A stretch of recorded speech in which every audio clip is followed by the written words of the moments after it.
प्रबोधिनी एकादशी। भगवान श्री कृष्ण ने कहा है अर्जुन, मैं तुम्हें मुक्ति देने वाली कार्तिक मास के शुक्ल पक्ष की प्रबोधिनी एकादशी के संबंध में नारद और ब्रह्मा जी के बीच हुए वार्तालाप को सुनाता हूँ। एक बार नारद जी ने ब्रह्मा जी से पूछा, हे पिता, प्रबोधिनी एकादशी के व्रत का क्या फल होता है?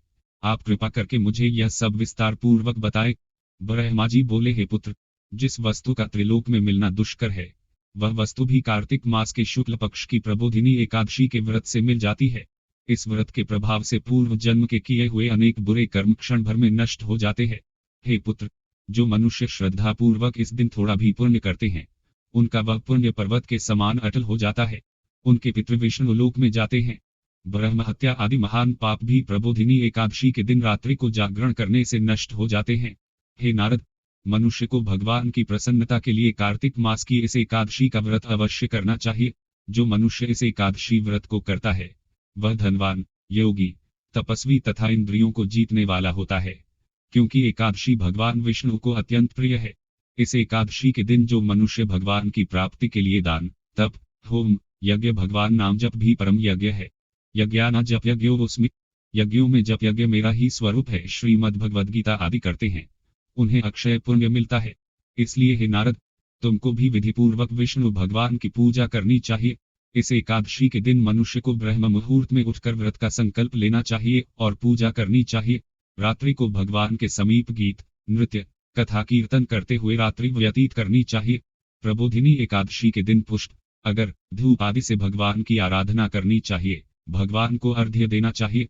इसका फल तीर्थ और दान आदि से करोड़ गुना अधिक होता है। जो गुलाब के पुष्प से, बकुल और अशोक के फूलों से, सफेद और लाल कनेर के फूलों से, दूर बादल से, शमी पत्र से, चंपक पुष्प से भगवान विष्णु की पूजा करते हैं, वे आवागमन के चक्र से छूट जाते हैं। इस प्रकार रात्रि में भगवान की पूजा करके प्रातःकाल स्नान के पश्चात भगवान की प्रार्थना करते हुए गुरु की पूजा करनी चाहिए और सदाचारी व पवित्र ब्राह्मणों को दक्षिणा देकर अपने व्रत को छोड़ना चाहिए। जो मनुष्य चातुर्मास्य व्रत में किसी वस्तु को त्याग देते हैं, उन्हें इस दिन से पुनः ग्रहण करनी चाहिए। जो मनुष्य प्रबोधिनी एकादशी के दिन विधिपूर्वक व्रत करते हैं, उन्हें अनंत सुख मिलता है और अंत में स्वर्ग को जाते हैं। एकादशी व्रत विधि। दशमी की रात्रि को पूर्ण ब्रह्मचर्य का पालन करें तथा भोग विलास से भी दूर रहें। प्रातः एकादशी को लकड़ी का दातुन तथा पेस्ट का उपयोग न करें। नींबू, जामुन या आम के पत्ते लेकर चबा लें और उंगली से कंठ शुद्ध कर लें। वृक्ष से पत्ता तोड़ना भी वर्जित है। स्वयं गिरे हुए पत्ते का सेवन करें। यदि यह संभव न हो तो पानी से 12 कुल्ले कर लें।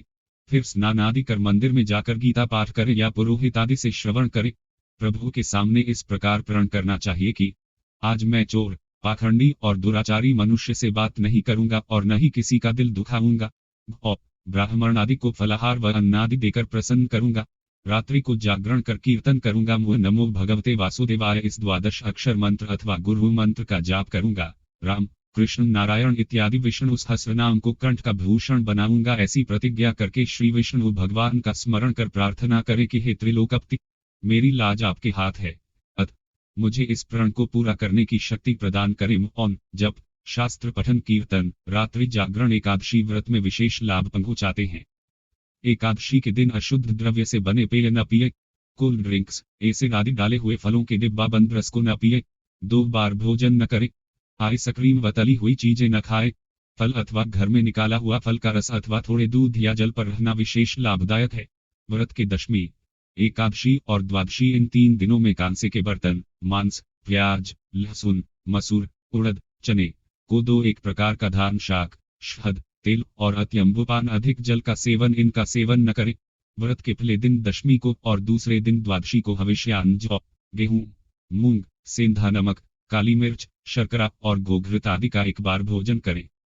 फलाहारी को गोभी, गाजर, शलजम, पालक, कुल्फा का साग इत्यादि सेवन नहीं करना चाहिए। आम, अंगूर, केला, बादाम, पिस्ता इत्यादि अमृत फलों का सेवन करना चाहिए। जुआ, निद्रा, पान, पराई निंदा, चुगली, चोरी, हिंसा, मैथुन, क्रोध तथा झूठ, कपट आदि अन्य कुकर्मों से नितांत दूर रहना चाहिए। बैल की पीठ पर सवारी न करें। भूलवश किसी निंदक से बात हो जाए तो इस दोष को दूर करने के लिए भगवान सूर्य के दर्शन तथा धूप दीप से श्रीहरि की पूजा कर क्षमा मांग लेनी चाहिए। एकादशी के दिन घर में झाड़ू नहीं लगाएं, इससे चींटी आदि सूक्ष्म जीवों की मृत्यु का भय रहता है। इस दिन बाल नहीं कटाए। मधुर बोलें, अधिक न बोलें। अधिक बोलने से न बोलने योग्य वचन भी निकल जाते हैं। सत्य भाषण करना चाहिए। इस दिन यथाशक्ति अन्नदान करें, किंतु स्वयं किसी का दिया हुआ अन्न कदापि ग्रहण न करें।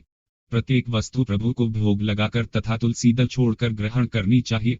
एकादशी के दिन किसी संबंधी की मृत्यु हो जाए तो उस दिन व्रत रखकर उसका फल संकल्प करके मृतक को देना चाहिए, और श्री गंगा जी में पुष्प अस्थि प्रवाहित करने पर भी एकादशी व्रत रखकर व्रत फल प्राणी के निमित्त दे देना चाहिए। प्राणी मात्र को अंतर्यामी का अवतार समझकर किसी से छल कपट नहीं करना चाहिए। अपना अपमान करने या कटु वचन बोलने वाले पर भूल कर भी क्रोध नहीं करे। संतोष का फल सर्वदा मधुर होता है। मन में दया रखनी चाहिए। इस विधि से व्रत करने वाला उत्तम फल को प्राप्त करता है।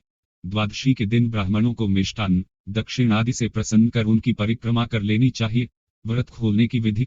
द्वादशी को सेवा पूजा की जगह पर बैठकर भुने हुए 7 चनों के 14 टुकड़े करके अपने सिर के पीछे फेंकना चाहिए। मेरे 7 जन्मों के शारीरिक, वाचिक और मानसिक पाप नष्ट हुए, यह भावना करके 7 अंजलि जल पीना और चने के 7 दाने खाकर व्रत खोलना चाहिए।